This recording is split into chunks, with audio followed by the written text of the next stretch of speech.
Bienvenidos a Ecos del Zohar. Listos para una nueva inmersión profunda en Shemot, nombres, números y el poder divino. Hoy vamos a explorar las enseñanzas de la Cábala Me encanta. sobre el segundo libro de la Torah, Éxodo, o como se le conoce en hebreo, Shema, que significa nombres. Un punto de partida perfecto. El libro de Shemot ligado a la Sefirá de Jochma, que representa la sabiduría en el árbol de la vida, nos revela una conexión increíble entre los nombres, los números y la energía divina. Vamos a desempacar esto un poco. Para quienes no estén familiarizados con el árbol de la vida, Claro. ¿podrías contarnos un poco más sobre la Sefirá de Jochma? Por supuesto. ¿Y por qué es tan relevante en este contexto? El árbol de la vida es una representación de las diferentes emanaciones divinas. Ajá. Y cada sefirá representa un atributo o cualidad específica de Dios. Jochma, que significa sabiduría, es la segunda sefirá y se asocia con la intuición, la creatividad y la capacidad de percibir la unidad detrás de la aparente multiplicidad. Interesante. Entonces, ¿cómo se conecta esto con el libro de Shemot? Shemot, además de ser el nombre del libro, significa nombres. Claro. Y en la Kabbalah los nombres no son simples etiquetas, sino que representan la esencia misma de las cosas, su vibración energética.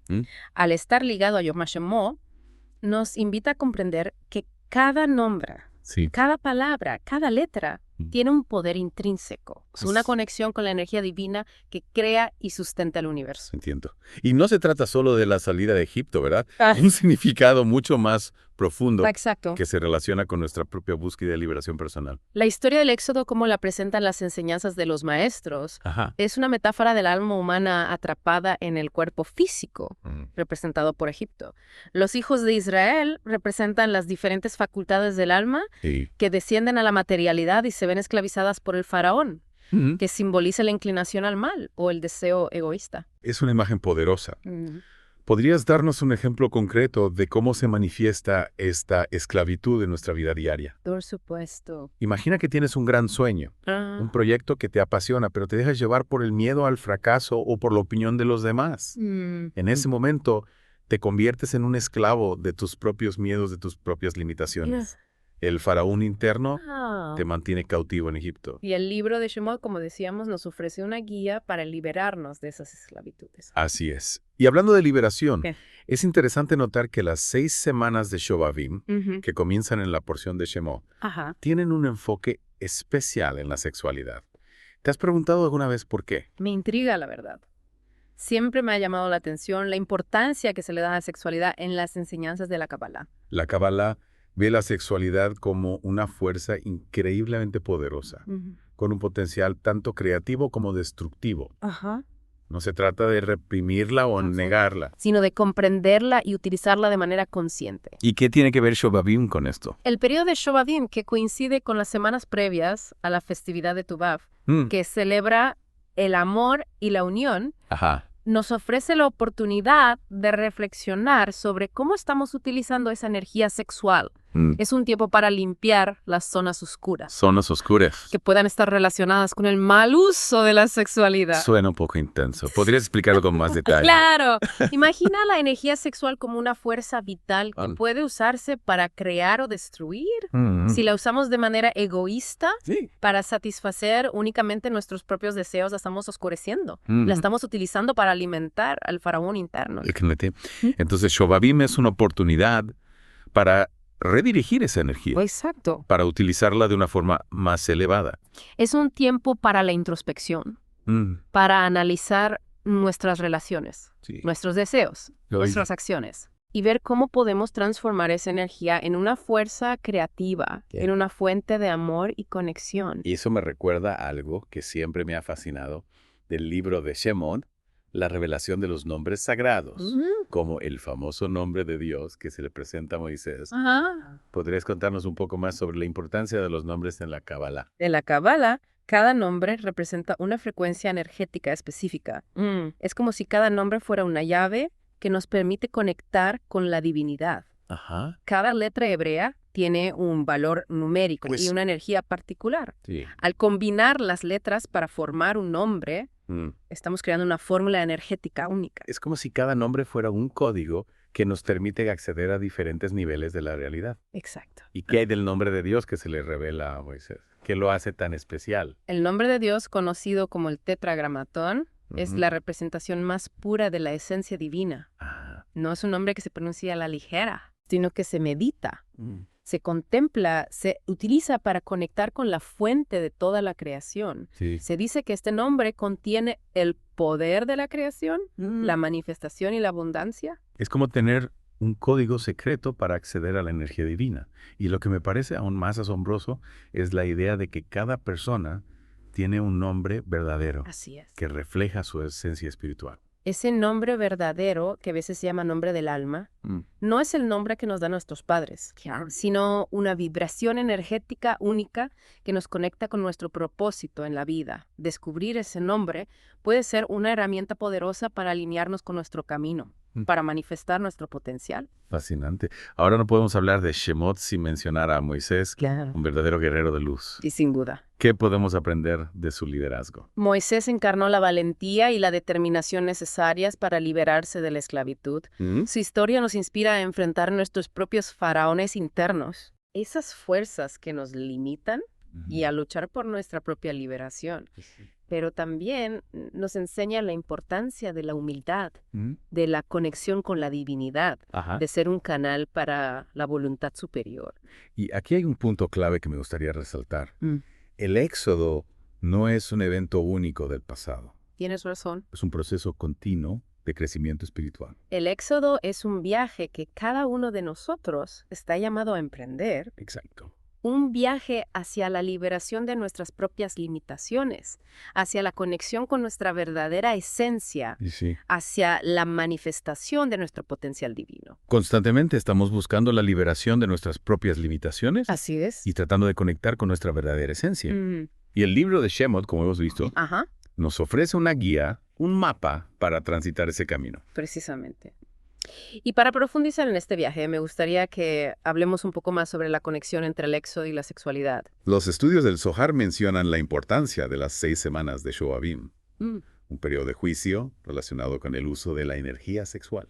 Juicio. Eso suena un poco intimidante. ¿Podrías explicarlo un poco más? El término juicio no se refiere a un castigo, sino a un proceso de autoevaluación de introspección. Durante Shoavim se nos invita a observar cómo estamos utilizando nuestra energía sexual. La estamos utilizando para crear o para destruir, para conectar o para separar. ¿Qué veo? Entonces no se trata de reprimir la sexualidad, sino de utilizarla de forma consciente. Exactamente. Se nos explica que el origen de este periodo se remonta al pecado original de Adán y Eva. Y aquí es donde se pone realmente interesante. ¿Puedes contarnos más sobre esa conexión? Se dice que las almas del pueblo de Israel que estaban en Egipto provienen de las gotas de semen derramadas por Adán durante su separación de Eva. Y esa separación, según las enseñanzas, fue causada por el egoísmo, por el deseo de recibir para sí mismo. Espera, o sea que las almas que estaban esclavizadas en Egipto eran producto del egoísmo de Adán. Así es. Y esto nos lleva a una idea fundamental. La esclavitud del pueblo de Israel en Egipto no fue un castigo divino, sino una consecuencia de las acciones de sus propias almas en un tiempo anterior. El éxodo entonces se convierte en un proceso de rectificación de tikkun. Tikkun, la rectificación. Me encantaría que profundizáramos un poco más en este concepto. Claro. ¿Qué significa exactamente? El tikkun es el proceso de reparar o corregir nuestra alma, de sanar las heridas del pasado, de eliminar las causas de nuestro sufrimiento. En el caso del éxodo, el tikkun consiste en liberarnos de la esclavitud del egoísmo, del deseo de recibir para sí mismo y desarrollar las cualidades del altruismo, del amor al prójimo. Y entonces la historia del éxodo no es solo un relato del pasado, sino una metáfora de nuestro propio proceso de crecimiento espiritual. Exactamente. Todos nosotros llevamos dentro un Egipto que debemos abandonar, un faraón interno que debemos vencer, un proceso de tikkun que debemos completar. Y para completar ese proceso necesitamos herramientas. Así es. Necesitamos una guía. Y ahí es donde entran las enseñanzas de la Kabbalah, que nos ofrecen un mapa para navegar por el laberinto de nuestra propia alma, para liberar nuestro potencial divino y manifestar nuestra verdadera esencia. Increíble. Me parece que hemos cubierto mucho terreno en esta primera parte de nuestra inmersión en el libro de Shemot. Sí, hemos avanzado bastante. Pero aún hay mucho por explorar. Sin duda. Retomando nuestra inmersión en el libro de Shemot, me parece fascinante cómo la historia del Éxodo no solo nos habla de una liberación física, sino también de un proceso interno de transformación. Sí, esa metáfora del éxodo interior es realmente poderosa. Hablábamos antes del tikkun, la rectificación del alma. ¿Cómo se conecta este concepto con la idea de que las almas que vivieron el éxodo ya habían experimentado otros tipos de esclavitud? Es una pregunta muy interesante. Los estudios del Zohar nos dicen que las almas que estaban en Egipto ya habían estado presentes en otros tiempos, experimentando otros tipos de caídas. Por ejemplo, se menciona que algunas de esas almas habían participado en la construcción de la Torre de Babel. La Torre de Babel, ese intento de alcanzar el cielo por la fuerza, por el egoísmo, por la falta de conexión con la divinidad. Exacto. Y esa caída, esa desconexión dejó una marca en esas almas, una herida que necesitaban sanar. El éxodo entonces se convierte en una oportunidad para rectificar ese error, para reconectar con la luz divina, para construir una sociedad basada en la unidad y el amor al prójimo. Es decir, que la historia del Éxodo no solo nos habla de la liberación del pueblo de Israel, de la esclavitud física, sino también de la liberación de la humanidad de la esclavitud del egoísmo, del deseo de recibir para sí mismo. Precisamente. Y para lograr esa liberación, para completar ese proceso de tikkun, necesitamos herramientas, necesitamos una guía. Y ahí es donde entra la cábala, ¿verdad? Exacto. La Cábala nos ofrece un mapa para navegar por el laberinto de nuestra propia alma, para liberar nuestro potencial divino y manifestar nuestra verdadera esencia. Me encantaría que profundizáramos un poco más en esas herramientas que nos ofrece la cábala. ¿Por dónde podríamos empezar? Bueno, un punto de partida fundamental es el estudio de los nombres sagrados. Como mencionábamos antes en la Cábala, los nombres no son simples etiquetas, sino que representan la esencia misma de las cosas. Su vibración energética, cada letra hebrea tiene un valor numérico y una energía particular. Al combinar las letras para formar un nombre, estamos creando una fórmula energética única. Es como si cada nombre fuera un código que nos permite acceder a diferentes niveles de la realidad.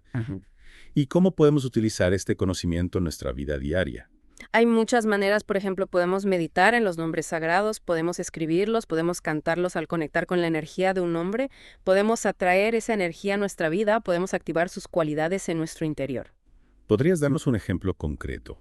¿Qué tipo de nombre podríamos utilizar? ¿Para qué propósito? Claro, por ejemplo, si queremos conectar con la energía de la sanación, podríamos meditar en el nombre de Rafael, el ángel de la sanación.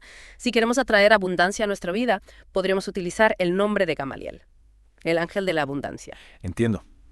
Es como si cada nombre fuera una herramienta que podemos utilizar para trabajar en nuestro crecimiento espiritual. Y hablando de herramientas, ¿qué hay de los números? Mencionábamos al principio que el libro de Shemot también nos habla de la conexión entre los nombres y los números. Así es. En la Cábala, los números no son simplemente cantidades, sino que representan arquetipos, principios universales, fuerzas cósmicas. ¿Podrías darnos algunos ejemplos? Claro. El número 1 representa la unidad, el origen, la fuente de toda la creación. El número 2 representa la dualidad, la polaridad, la necesidad de equilibrio. El número 3 representa la Trinidad, la creatividad, la expansión. Y así sucesivamente. ¡Wow! Es fascinante cómo cada número tiene un significado tan profundo. ¿Y cómo se conecta esto con los nombres? Como decíamos, cada letra hebrea tiene un valor numérico. Al sumar los valores numéricos de las letras de un nombre, obtenemos un número que nos revela información sobre la energía de ese nombre. Es decir, que podemos analizar un nombre desde una perspectiva numérica para comprender su esencia, su vibración. Exactamente. Y esto nos permite utilizar los nombres de una forma más consciente, más precisa. Por ejemplo, si conocemos el número asociado a un nombre, podemos utilizarlo para meditar, para visualizar, para crear amuletos o talismanes. Es increíble cómo la Cábala nos ofrece tantas herramientas para trabajar con la energía. Y volviendo a la historia del Éxodo, ¿cómo se manifiesta la conexión entre los nombres, los números y la energía divina en ese relato? Bueno, hay muchos ejemplos. Por ejemplo, el nombre de Moisés Moshe en hebreo tiene un valor numérico de 345, que es el mismo valor numérico que la frase Dios hablará. Esto nos indica que Moisés fue un canal para la palabra divina, un intermediario entre Dios y el pueblo de Israel. Qué interesante. Y ahora que lo mencionas, me acuerdo de algo que siempre me ha llamado la atención. La importancia que se le da a la pronunciación del nombre de Dios en la tradición judía. ¿Puedes hablarnos un poco sobre eso? Claro, el nombre de Dios, conocido como el tetragramatón, se considera tan sagrado que tradicionalmente no se pronuncia. Se dice que contiene un poder tan inmenso que pronunciarlo de forma incorrecta podría tener consecuencias negativas. Wow, es un nombre que se toma muy en serio.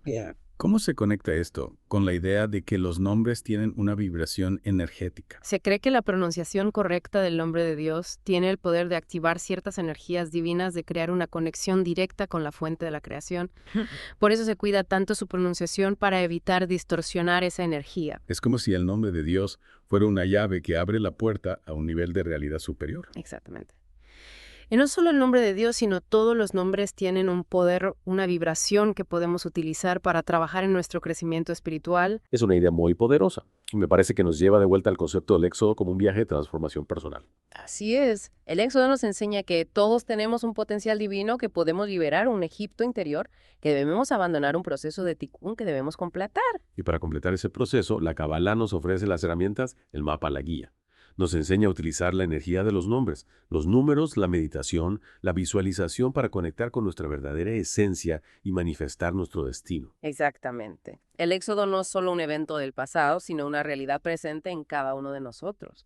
Y la Cábala nos invita a emprender ese viaje interior, a liberarnos de nuestras propias esclavitudes, a reconectar con la luz divina y manifestar nuestro potencial infinito. Increíble. Me siento realmente inspirado por esta conversación. Y me parece que hemos cubierto una gran cantidad de información en esta segunda parte de nuestra inmersión en el libro de Shemot. Pero aún hay mucho por explorar. Así es. En la próxima parte profundizaremos en el significado de los 10 mandamientos en el liderazgo de Moisés y en cómo podemos aplicar las enseñanzas de Shemot para vivir una vida más plena y significativa. Me parece un plan perfecto. No se pierdan la tercera parte de Shemot, nombres, números y el poder divino, aquí en Ecos del Zohar. Retomando nuestra inmersión en el libro de Shemot, me gustaría explorar un concepto que me ha dejado pensando: la idea de que el Éxodo no es solo un evento histórico, sino un proceso continuo de crecimiento espiritual. Es una idea central en la Cábala. El Éxodo no se limita a la salida del pueblo de Israel de Egipto, sino que representa la liberación de la conciencia humana de las limitaciones del ego, del materialismo, de la oscuridad espiritual. Es un viaje que cada uno de nosotros está llamado a emprender.